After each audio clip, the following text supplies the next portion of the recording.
Welcome back to the Illuminate Your Wealth channel here on YouTube, where I create content illuminating to the world what wealthy people know and understand about money. My name is Amanda Ryba. I have been a licensed financial coach and consultant for the past 8 years, and it really is my goal to show you what wealthy people have been doing for centuries with their money. Now, today we're going to do something a little bit differently, given that we just exited out of September, which was Life Insurance Awareness Month. I thought it would be a really great idea to share with you why I'm so passionate about what I do and what I see and the stories I hear on a day-to-day basis, and why I truly do believe that life insurance is the foundation to everybody's financial portfolio. If you can get approved for it, you really need to own it. So I'm going to be sharing with you some real life client stories and some statistics on why I am just so passionate about educating people about how this product works. Let's start with this one. Over 600,000 people are expected to pass away every single year in the United States due to cancer. Now, a real life story. I'm sure, well, for starters, I'm sure we all know somebody that has passed away from cancer. I don't think that anybody is immune to that in their families or in their friend group or in their coworkers. But about 2 or 3 years ago, I had met with a client that was introduced to me by a lady on my team. She was actually working for this couple. And the spouse wanted to get life insurance for his husband because of the fact that he was the face of the business. And he said if he were ever to pass away, the business would literally have to close down because he's the only one that knows how to operate it. So he wanted to make sure he had enough income coming in to either keep the business afloat or survive financially while he was trying to figure things out. And given that his spouse was a former cancer survivor when he was a child, you just never know how things are going to turn out in the future. So we did submit applications. Luckily, we were able to get him approved, and he already had some life insurance with a former company, but now this just gave him even more coverage. But I'm not kidding when I say not even 1 month after this individual got approved, I get a phone call from the spouse telling me that the individual I just got approved, his husband, just got diagnosed with mouth cancer. Mouth cancer. They thought he had a cold sore, went to the doctor. It turned out to be mouth cancer. And that started a long, painful battle trying to recover from this illness and this disease. Unfortunately, about 1.5 years later, he didn't end up beating it, and he ended up passing away to it. And I got the phone call on the same day that I was marrying my brother and sister-in-law. And I remember looking at my phone right after I had performed the ceremony, and it was such a tough day because it was such a great morning, right? The joining the union of two people to then having to hear of the passing away of another person that I also so deeply cared about. And I'm just grateful we were able to get him covered, and his spouse was able to have income coming in to take care of the business, pay off their house, and really take time to figure out what the heck he was going to do with his life now that his partner and his best friend of 10 plus years was gone. So life insurance in that situation really just gave him peace of mind to be able to take care of the things he needed to take care of and get his life back in order. Now this one, 700,000 women are expected to become widowed every single year.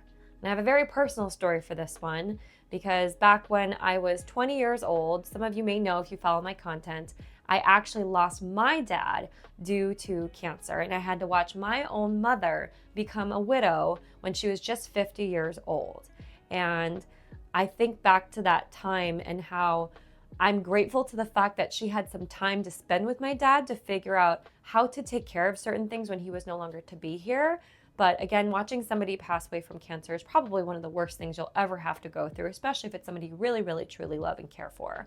And then surviving beyond that, right? And just being so grateful that we had some kind of life insurance coming in, that it was able to help my family pay off their house that we had grown up in, and just buy my mom some time until she had to figure out what to do. And my dad was the breadwinner. He carried our health insurance, all of that. So she had to go find a full-time job with benefits, and it just gave her some time to figure it out. She didn't have to immediately jump into go mode. She had some time to grieve. So life insurance, again, gave her peace of mind. And this next one, over 38,000 people are expected to pass away every single year due to a car accident. Now, I have an interesting story for this. I actually was going on an appointment with a new person in my team. We had gone on a practice appointment with a young couple that they knew that lived in a different state. I think it was in Utah, if I remember correctly. And this couple also had their brother living with them. So it was, couple was in their early 30s, brother was in his late 20s. And we had gone on the first appointment. First appointment was great.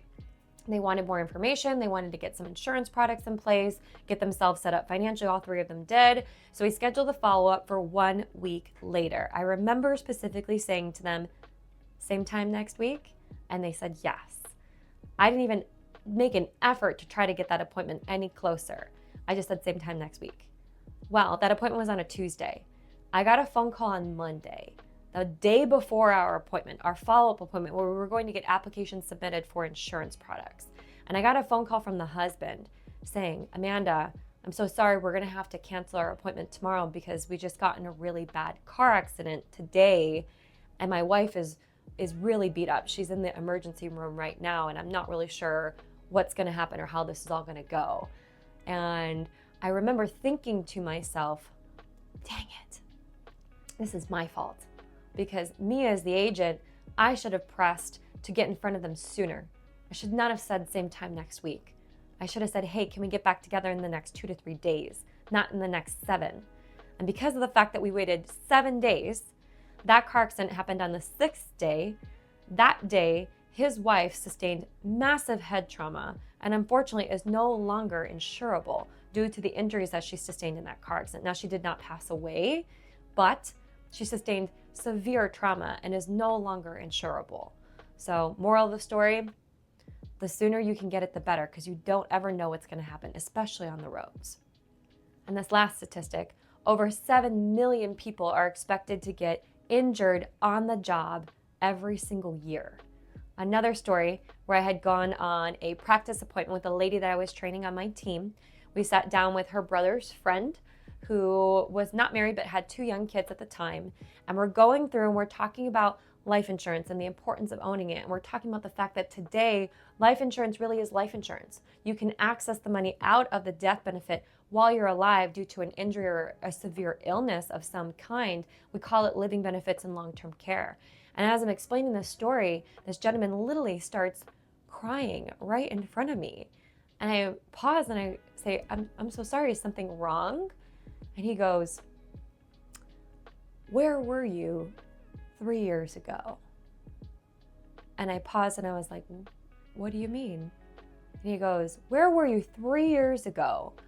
I work on airplanes, I'm a mechanic. 3 years ago, I sustained a massive injury on the job that took me out of work for over 2 years.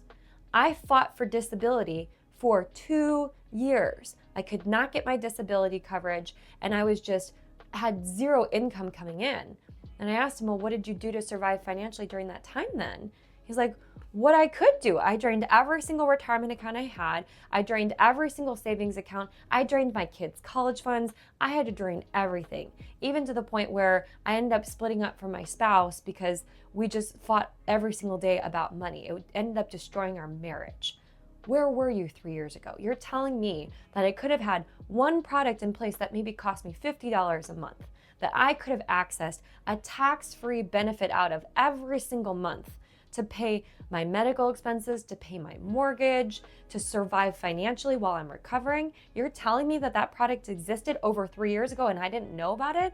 Why weren't you there to tell me about it? And again, I got really emotional and it just made me really think about the fact that so many people don't know that this stuff exists. And these products have been on the market for over 10 years. Living benefits is not new. It's been around for a very long time. Life insurance has been around for decades, if not centuries. Some of the oldest life insurance goes back 300 plus years. And people have no idea how this stuff works. And the problem that I keep seeing out there is people saying, I'm young, I'm healthy, nothing will ever happen to me. Well, hopefully not, right? But the reality is, we don't know. You don't have control over tomorrow, let alone the next minute. You have no idea what's going to happen. So I share these stories with you to be a little bit vulnerable, but to also express why I care so much about these products, because I have seen multiple times in my career. This is just a few examples of why these products are beneficial and why they're needed. So if you are a new agent working in the industry, take these crusade stories and share them with your clients and explain to them why these products are the foundation of a portfolio. And if you're a client, potential client, or if you're just somebody that's just stumbled across this video and you're just watching it, I hope it's not too depressing, but at the end of the day, I hope that it hits you. If I hit you, I didn't mean to miss you, right? And I hope you take it seriously and you realize that tomorrow's never promised. You don't know if you're going to wake up, and you don't know, if you didn't, how long your family could survive financially without your income. That's the question. How many months or years, most of the time it's barely months, can your family survive financially without your income coming in, either due to an illness or due to an injury? I encourage you to think about that. And when you're ready, if you don't have insurance, get with somebody that can educate you, because there's a lot of different kinds. And it can be really, really inexpensive, or it can be very, very expensive. It just depends on which kind you're looking for. But I want to encourage you to get with somebody that you trust to talk about it. If you live in the United States and you'd like to work with me or my team, we're happy to have a consultation with you, all free of charge. You're welcome to just click the link in my bio and schedule time for us to meet. It'll also be in the description below. And again, I just share these stories to hopefully just give you a different perspective on it and help you look at it in a different way. And I really encourage you to share this video with anyone you can think of that's maybe a little bit stubborn, maybe not wanting to get insurance, maybe but doesn't believe in it or thinks it's taboo. Share these stories and come back to me after they've watched it. And I pray for each and every one of you guys that you live long, healthy, happy, abundant lives. But if you don't, at least get protected so your family doesn't suffer. See you back here next week on YouTube.